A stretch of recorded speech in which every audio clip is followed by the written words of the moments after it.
Abogados de Reddit, ¿cuál es el caso que lamentan haber ganado?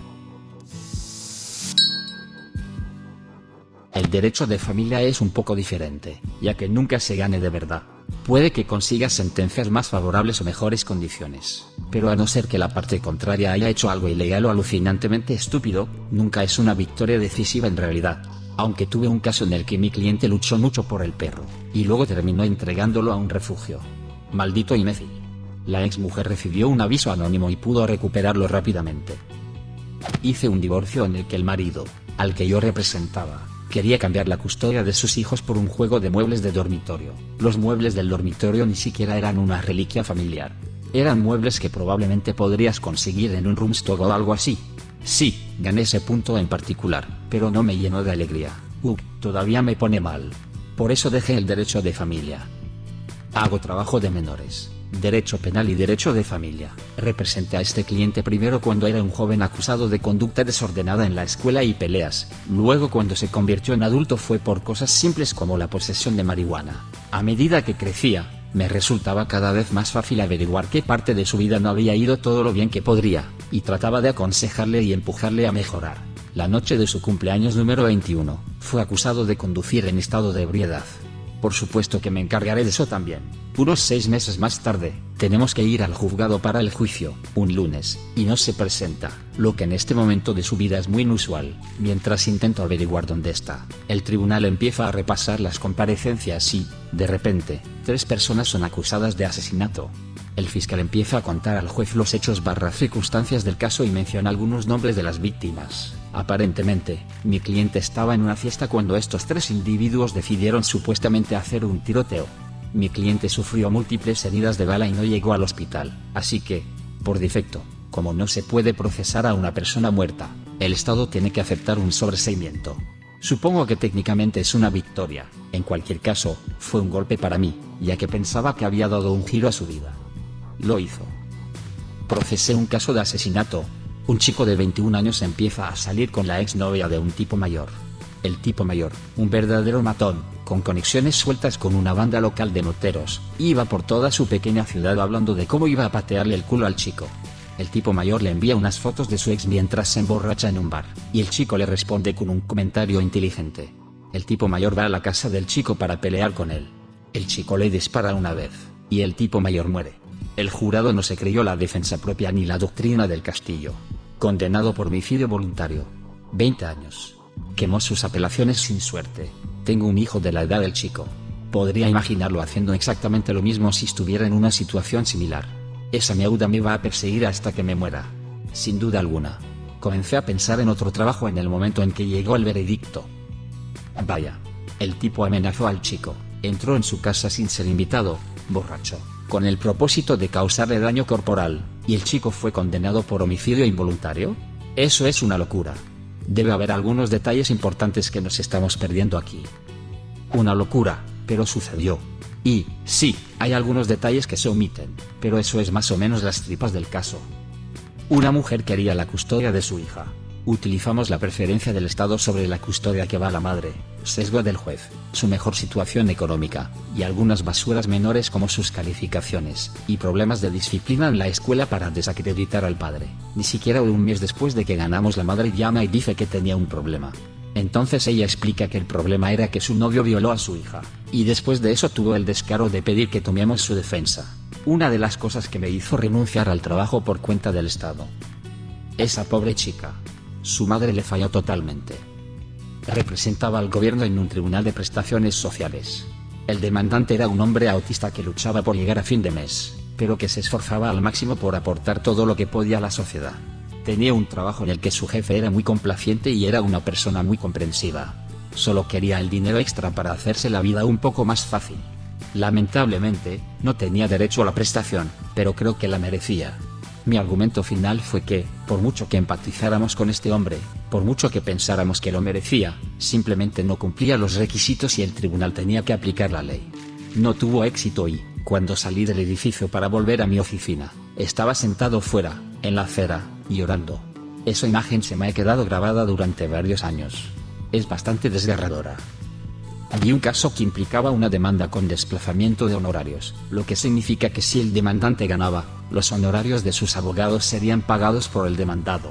El demandado presentó una posición legal agresiva en el juicio con la que el juez estuvo de acuerdo, y ganó, evitando unos cuantos miles de responsabilidad al demandante, y unos cuantos miles de honorarios de abogados. Hasta ahí todo bien. Pero entonces el demandante apela hasta el Tribunal Superior del Estado, lo que requiere una tonelada de información y tiempo. El Tribunal Superior da la razón al demandante, lo revoca y lo devuelve al Tribunal de Primera Instancia, que ahora dicta sentencia contra el demandado por unos pocos miles de dólares en concepto de daños y perjuicios contra el demandante y decenas de miles de dólares en concepto de honorarios de abogados por la apelación. El abogado defensor probablemente se arrepintió de haber ganado al principio con ese argumento tan agresivo ante el Tribunal de Primera Instancia. Puedo ver la lógica de trasladar los honorarios de un demandado al demandante, pero no los honorarios del demandante al demandado. ¿No da eso un incentivo a un demandante rico para tirar el dinero en un caso judicial hasta que el demandado se rinda? En uno de mis primeros casos después de aprobar el examen de abogacía, un joven me contrató por conducir ebrio. Nadie resultó herido, pero el coche quedó destrozado. Durante el juicio, el policía que lo detuvo testificó que mi cliente estaba claramente borracho en el lugar del accidente, y que mi cliente culpaba a gritos del accidente al poto gilipollas que le robó el coche, lo estrelló y luego huyó antes de que llegara la policía. Sin embargo, según otras dos declaraciones de testigos presentadas como prueba, era el amigo de mi cliente, el pasajero, quien gritaba sobre el gilipollas que había robado el coche, no mi cliente, el conductor. El policía debe haber confundido a los dos hombres durante su testimonio. Esta discrepancia suscitó una duda razonable en la mente de la juez, por lo que absolvió a mi cliente. En aquel momento, la absolución fue algo inesperado para mí, en mi opinión personal. Mi cliente estaba claramente borracho y era responsable del accidente, independientemente de quien le echara la culpa al misterioso gilipollas a la policía, pero me alegré de que mi joven cliente saliera libre, de que nadie resultara herido y de que se aprendiera la lección. Y estaba bastante eufórico por haber ganado mi primer caso penal. ¿El arrepentimiento? Aproximadamente un mes después de la absolución, mi joven cliente me llamó a las 3 de la mañana desde la comisaría diciendo, «Soy yo otra vez. La policía me ha vuelto a detener por conducir borracho. ¿Puedes ayudarme?». No solo respondí que no, sino que al instante me arrepentí de haber conseguido la absolución anterior. Mi cliente aparentemente no aprendió ninguna lección. Eso no terminó tan mal como pensé que lo haría. Esperaba que hubiera matado a alguien mientras conducía borracho. Me ha pasado esto 2 veces. Conseguí que mi cliente saliera en libertad bajo fianza para que después lo detuvieran y lo mataran. La primera vez, estaba en un edificio supuestamente vendiendo. Fue perseguido por la policía y se produjo un forcejeo en el que le dispararon a bocajarro en la cabeza. La madre me dijo que era mi culpa que lo mataran, y que yo estaba trabajando con el fiscal y la policía. Por segunda vez, un joven de no más de 16 años es puesto en libertad mientras espera el juicio por robo. Una de las condiciones de la liberación era que mantuviera un toque de queda. Esa misma noche rompe el toque de queda, y va a la casa de otra persona, y es asesinado en un robo relacionado con drogas. La madre me culpó y dijo que el diablo estaba trabajando a través de mí y que todos éramos demonios. La defensa penal es un negocio duro. Soy un abogado de compensación de trabajo. Ahora represento a personas lesionadas, pero solía trabajar en la defensa de seguros del otro lado. Había un solicitante con una lesión grave.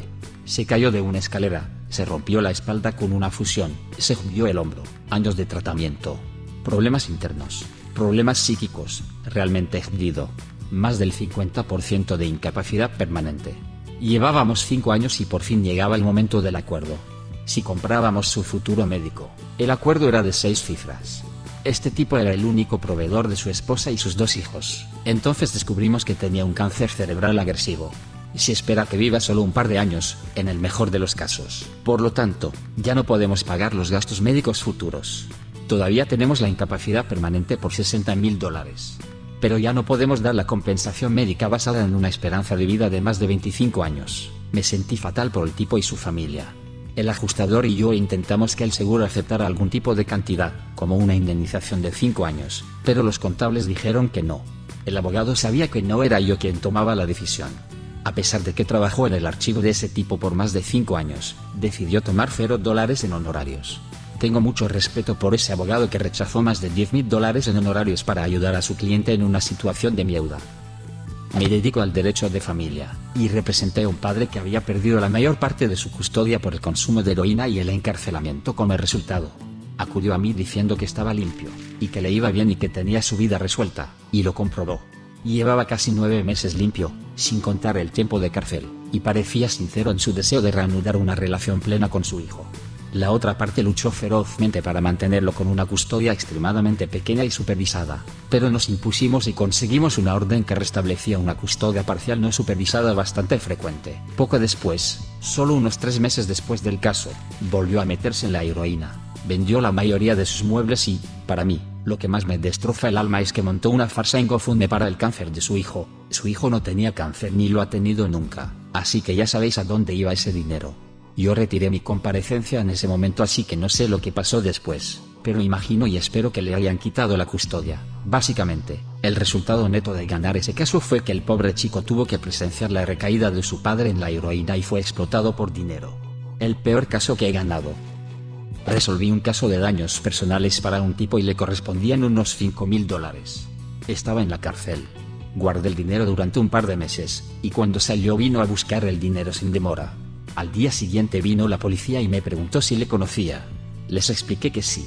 Me dijeron que había muerto esa noche de sobredosis, y que lo único que se le encontró fue mi tarjeta, algunas drogas que aún no había consumido y una aguja.